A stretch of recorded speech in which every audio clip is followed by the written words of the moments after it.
सभी को नमस्ते। आपका हिंदी प्रज्ञा चैनल पर स्वागत है। हम पढ़ रहे हैं कवित छंद और इसमें हमने मनहरण कवित छंद पढ़ा है। अब रूप धनाक्षरी और देव धनाक्षरी दो बाकी है जो हम इस कक्षा में पढ़ेंगे। तो रूप धनाक्षरी छंद, इसके लक्षण देखते हैं पहले, फिर उदाहरण से समझेंगे। तो देखो इसके लक्षण है, ये सम है, दंडक है। सम का अर्थ है कि इसके सभी चरणों में समान वर्ण है। दंडक है अर्थात इसमें 26 से अधिक वर्ण है। 26 या 26 से कम वर्ण होते हैं वो सामान्य होता है, लेकिन 26 से अधिक वर्ण जहां पर आ गए वो दंडक। 26 से अधिक वाले क्या कहलाते हैं? दंडक कहलाते हैं। फिर गण मुक्त है। गण का अर्थ है कि जो हम गण गिन रहे थे, पिछले कई उसमें गिने थे हमने, तो उसमें गणों की गणना हमें यहाँ पर नहीं करनी है, सिर्फ सीधे वर्ण गिनने हैं, तो गण मुक्त है। तुकांत है, चरणों के अंत में तुक मिलती है। और फिर वर्णिक छंद है क्योंकि हम इसमें वर्णों की गणना करेंगे। फिर इसके 8 चरण होते हैं। कवित छंद है जो जितने भी कवित छंद है, देखो हमने 3 ही कवित छंद पढ़े ना, तो पढ़ेंगे मतलब 3 ही। मनहरण कवित, उसमें भी 8 चरण होते हैं। रूप धनाक्षरी, इसमें भी 8 चरण है। और इसका ये एक भाग है देव धनाक्षरी कवित, उसमें भी 8 चरण ही होते हैं, तो ये ध्यान रखें, ठीक है ना। इसमें 8 चरण है। प्रत्येक चरण में 16-16 वर्ण होते हैं। 8 चरण होते हैं, उसके प्रत्येक चरण में 16-16 वर्ण होते हैं। किसमें? रूप धनाक्षरी में।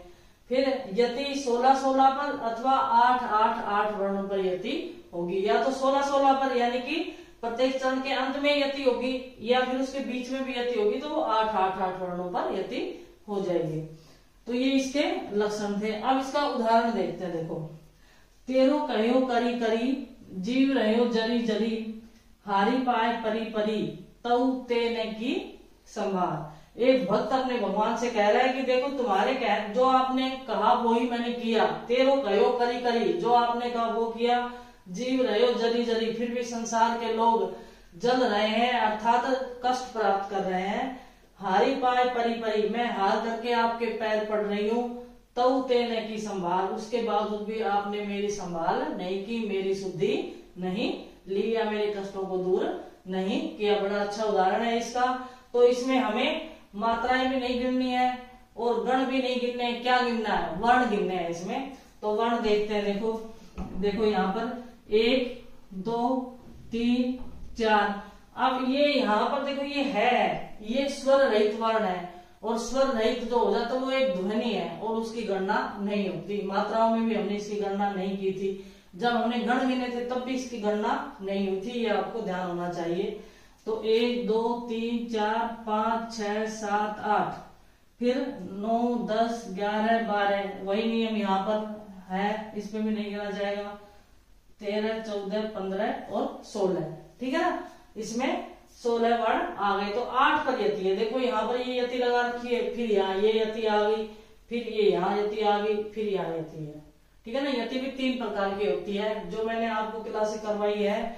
जब शुरू में मैंने छंद पढ़ाना शुरू किया, उसकी 3 क्लासों में इससे संबंधित सारे नियम है। यति भी 3 प्रकार की होती है, ये मैंने लिखवाया था आपको, वहां पढ़ना। फिर देखो आगे देखते हैं, इसमें वर्ण कितने हैं? 1 2 3 4 5 6 7 8 9 10 11 12 13 14 15 16, सिर्फ वर्ण कितने हैं? सीधे तो इसमें 16 वर्ण इसमें है और 16 वर्ण ही इसमें है, ठीक है। 16 या तो 16 वर्णों पर यति होगी, यानी कि यहाँ अंत में आ जाती है, और फिर बीच में आई है तो ये 8 पर यति हो गई। फिर देखते हैं रूप धनाक्षरी कवित। कवित छंद था उसका, एक तो मनहरण कवित था, एक धनाक्षरी कवित था। फिर धनाक्षरी कवित के 2 भेद थे, रूप धनाक्षरी और देव धनाक्षरी कवित। देव धनाक्षरी और बाकी है जो हम इसमें पढ़ेंगे। तो रूप धनाक्षरी में सम है, दंडक है, गणमुक्त है, तुकांत है और वर्णिक छंद है। इन सब के अर्थ मैंने आपको अच्छे से बताया, हर वीडियो में मैंने आपको बताया कि ये क्या है।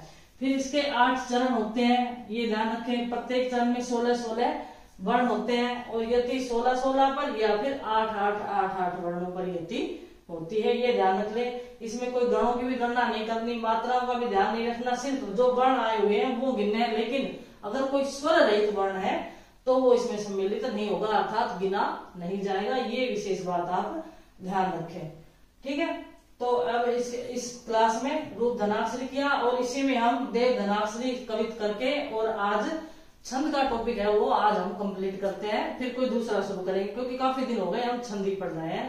कोई दूसरा टॉपिक या तो रस का शुरू करेंगे या फिर काव्य दोष है, काव्य गुण है, इस प्रकार का कोई टॉपिक काव्य शास्त्र से संबंधित ही शुरू करेंगे। इस क्लास में दूसरा जो छंद पढ़ते हैं वो देव धनाक्षरी कवित पढ़ते हैं। रूप धनाक्षरी कवित हमने देख लिया, दूसरा है देव धनाक्षरी कवित। तो देखो इसके लक्षण, यह अर्धसम है, दंडक है, गणमुक्त है, तुकांत है और वर्णिक छंद है। अर्धसम है, अर्धसम का अर्थ क्या हुआ कि इसके चरणों में समान वर्ण नहीं है।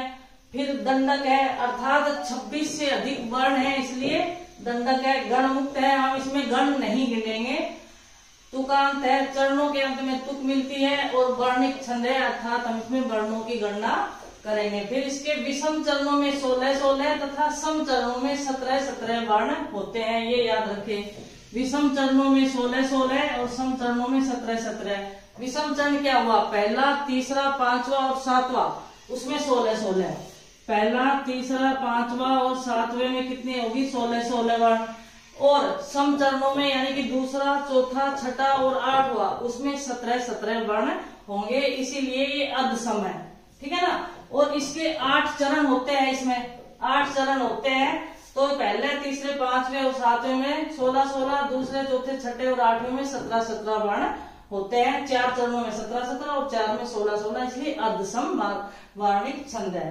फिर सम चरणों के अंत में नगण आना अनिवार्य है। जो सम चरण है यानी कि दूसरा, चौथा, छठा और आठवां, उसके अंत में नगण आना, नगण का अर्थ न, स, ल, नगन में इस तरह के 3 लघु वर्ण आने जरूरी है, ये विशेष याद रखें। कई बार इस प्रकार के सवाल पूछ लेते हैं, पीछे कोई वैसा वर्ण देकर के पूछ लेंगे कि इसमें कहाँ गलती है, इस छंद में कहाँ पर गलती है। जब डीपली क्वेश्चन पूछते हैं तो इसी तरह से पूछते हैं, तो ये ध्यान रखें कि इसके अंत में, सम चरणों के अंत में नगण आना अनिवार्य है। यदि 16 और 17 पर होगी या 8, 8, 8 और 9 वर्णों पर यति होती है, ये याद रखें। या तो 16 और 17 पर होगी यानी कि किसी भी चरण के अंत में होगी या तो, और या फिर बीच में दे रखी होगी तो वो 8, 8, 8 और 9 वर्णों पर यति होगी। फिर से ध्यान से देख ले कि ये अर्धसम है। देव धनाक्षरी कवित हम पढ़ रहे हैं, इससे पहले हमने रूप धनाक्षरी कवित पढ़ा है। तो अर्धसम है, दंडक है, गणमुक्त है, तुकांत है और वर्णिक छंद है। इसके विषम चरणों में 16-16 मात्राएं और सम चरणों में 17-17 मात्राएं, नहीं वर्ण, मेरे से भी बार बार मात्राएं निकलता, वर्ण गिने जाएंगे, मात्राएं नहीं गिनी जाएगी और गण भी नहीं गिने जाएंगे, सिर्फ वर्ण गिने जाएंगे। फिर इसके सम चरणों के अंत में नगण आना अनिवार्य है और यति 16 या 17 पर होगी या 8, 8, 8 और 9 पर यति होगी, ये विशेष ध्यान रखें। अब हम इसको उदाहरण से समझते हैं। देव धनाक्षरी छंद का उदाहरण देखते हैं हम। देखो ये इसमें नियम तो लक्षण तो लिखवाई दिए कि अर्धसम है, दंडक है, गणमुक्त है, तुकांत है, वर्णिक है और इसमें 16 और 17 पर यति होती है और 31 वर्ण होते हैं।